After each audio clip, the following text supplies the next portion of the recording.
We will dive into the world of education by interviewing a dedicated teacher to uncover their teaching strategies and classroom management techniques. We interviewed Mrs. Janine Incorporado Rigoyes, a teacher in the Lasab Primary School who shared her knowledge and experiences in teaching elementary grades.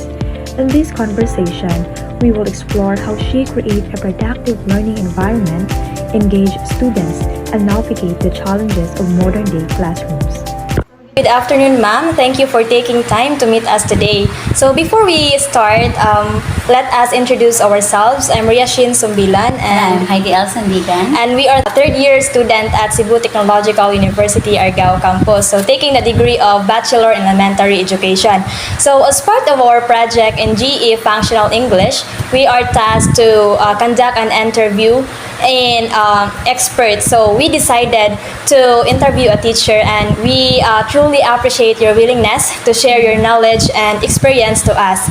So the purpose of our interview is for us to gain knowledge in teaching strategies and classroom management techniques. So shall we start, ma'am? Okay. So question number 1. How do you ensure lessons are engaging and effective for all students? So in my class, I use a range of instructional strategies, including interactive conversations with the pupils, storytelling, hands-on activities, and real-world applications to make classes interesting, and also to monitor the students' understanding. I also employ in my class formative evaluation. So in that case, I can check if the learning objectives are attained, and also to make the class spontaneous. Okay. So, in elementary, there are kind of different learning styles sa mga students. So, what strategies do you use to differentiate instruction to meet the diverse learning needs of students in your classroom? Okay, so we all know that in our pupils, so we are heterogeneous in our class. So there are diverse learners. So in my class, I use adaptable grouping, or sometimes I let the pupil choose or how they will demonstrate how they understand the lesson, or in other instances like role playing, because there are other students that not good in written exams but can do so in performing. So there are lots of strategies that can be used. Oh, yes. So, there are kind of mga unruly students. So, how do you handle a student who consistently displays disruptive behavior in the classroom? Okay, so in my part, I will call the attention of the pupil that is behaving disruptively, but in a way that it cannot distract the whole class, and then I will provide positive reinforcement to those pupils. For example, if there are instances man good nga kanang wala na gani siya naminaw nimo or did not pay attention, so you will call the attention of that pupil, or you will let him or her nga kanang mo answer siya sa imong question or mo participate para ma-engage na pud siya balik sa inyong lesson. Okay. So, in giving instructions, there are some students nga kanang dili sila mo follow sa instructions or dili mo engage sa mga activities. So, how do you respond to a student who refuses to follow instructions or engage in the lesson? Ang first is you will set, before you start your lesson, you will set a rule or classroom rules before the lesson kay mo man ilang sundon. So if ever along the way or along the lesson or the discussion, you will ipahinumdom, you will let the pupils remember what are our rules before we start our lesson para kuan sila if ever hala mao dayto no ang gi-explain ni ma'am. So inaana. Okay, so Set rules lang gyud, and then routine gyud nimo every now and then imo gyud siyang ipahinumdom sa mga bata. So, you need to kanang build a relationship with your kanang students. So, what techniques do you use to build and maintain strong relationships with your students? So, in my part, kanang at first, is you cannot you cannot judge good no the pupil. So you learn to kanang imong ikwan og unsa ilang mga hobby, unsa ilang ganahan, and then you pay attention also most especially kanang problems at home. Kanang imo gyud i-check ang bata if naunsa na ni siya labi nausab iyang behavior. So naagyo yun ana nga namang gyud ko na experience. So based on experience, lagi ko bata nga ngano man ni siya nga mag kanang lang, always staring at the ceiling. So yun ana mapangutana man ani mo siya kanang i-monitor man gyud ani mo mga imo gyud kag feedback sa bata no.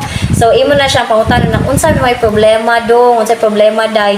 So igistorya nila nga mao man gud ni ma'am na problema sa balay. So makahatag kag advice sa bata, and then at the same time kanang i-guide nimo gani siya nga di lang sa una-unaon unya kanang mo focus lang sa atong academic nga kanang intention. So yun ana. Ikaw na. So number 6. So there's a lot of challenges magid sa elementary kanang kabalo mga bata. So how do you handle the challenges of managing elementary students? Okay, so maghandle in handling elementary students, it is difficult no, but it is a wonderful experience. So to keep in order, so first magyapon to employ routines in the classroom, and then positive reinforcement kay bisag unsa na nila kapabuyag, positive reinforcement lang gyud nga imo lang gyud silang i-encourage hangtod nga maganahan man na sila kanang engage sa imong lesson. Yes. And then if ever manggani nga naagid sila kanang mga example makapasakit ba sila sa ilang classmate o na may uban nga you can have them or kanang naa sila yung mga cards, example index cards nga naay mga kuan lang god gamay lang nga mga consequence, like example kanang naay kanang ibilin bag kadyot ginana, and then ipasabot nimo sa bata or you let them realize nga unsa dito akong nabuhat nga sayop o nganong nabilin man ko diri. So yun ana. So there's a lot in teaching elementary, so there maggamit ka ng different strategies. So what teaching strategies do you consider the most effective to use?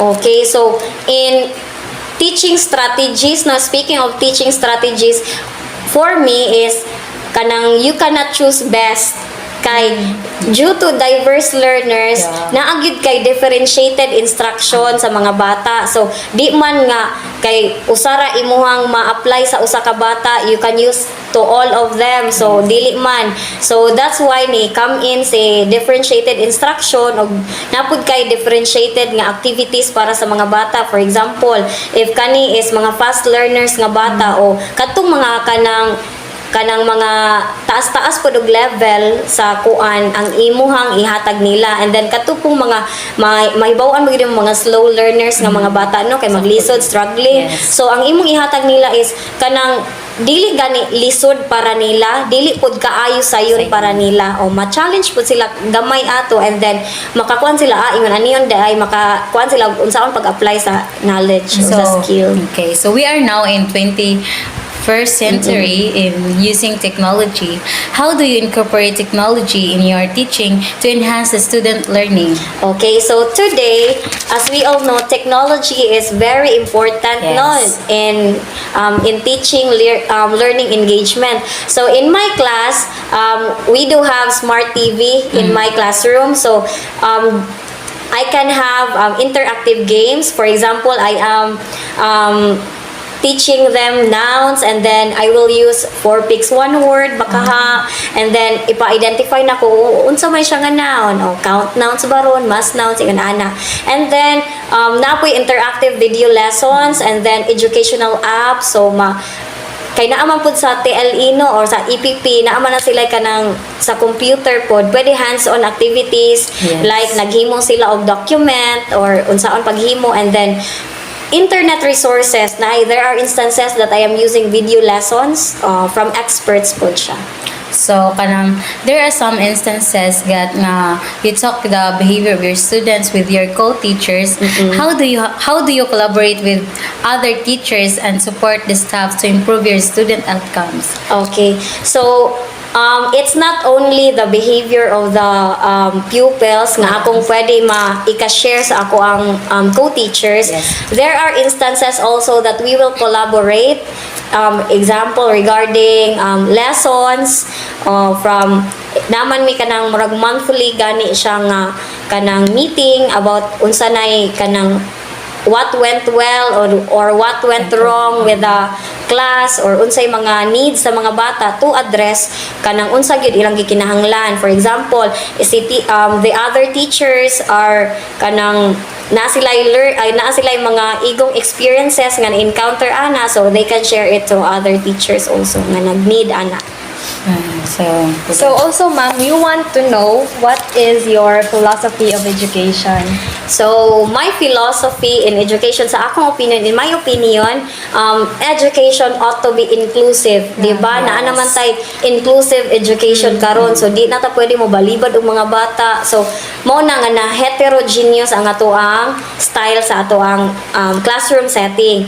And then, in the 21st century scales na na didtoy kanang student-centered. So sa karon gani nga generation is adto ta mo focus sa students. Di pareha sa una pagyod nga teacher focus nga kanang si teacher lang sige og discuss. Karon is si students ang atong pangutanon. Example mo hatag kag motive questions or open questions sa mga bata. Maguna-una sila unsa may pwede na ko ika-answer ani. O dili gani kay sige lang tag spoon fed sa mga bata kay para manggod sa karon nga generation mas maayo nga sila gyud may maka-experience discovery learning ana ba.